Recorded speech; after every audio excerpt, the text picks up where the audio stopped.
Today my wife met my girlfriend.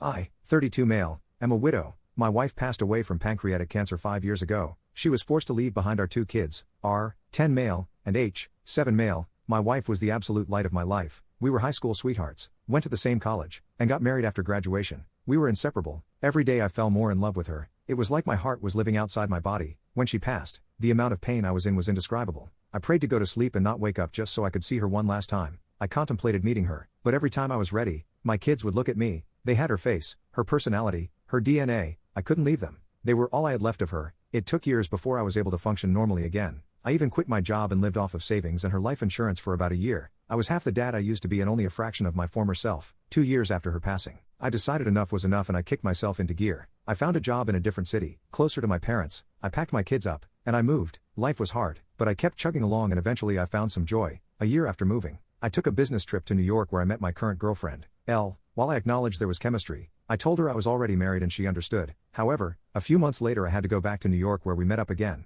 I let my guard down for the first time around her. Before I knew it, she was putting in a transfer for my home branch and moving to my city. I fell in love with her and asked her out a year ago next month. My kids adore her and though she reminded them she will never take their mom's place, they lovingly call her Mama L. Today was the anniversary of my wife's passing, an extremely hard day for all of us. This morning I walked into the living room to find L and my kids waiting for me. The kids were dressed in their church clothes with goofy smiles on their faces and bouquets in hand. Apparently, L came up with the idea of a picnic at my wife's grave, an idea that the boys loved as they enjoy going to see their mom. While I was sleeping they prepared food and flowers, then insisted on wearing their best clothes. I'll admit that I cried at the sight of them. I don't know how I got this lucky twice in a row. I wanted my wife to meet this amazing woman, so I asked Elle to come along and she did. The day that I dread every year turned out to be a humbling reminder of the reason why I stayed on this planet.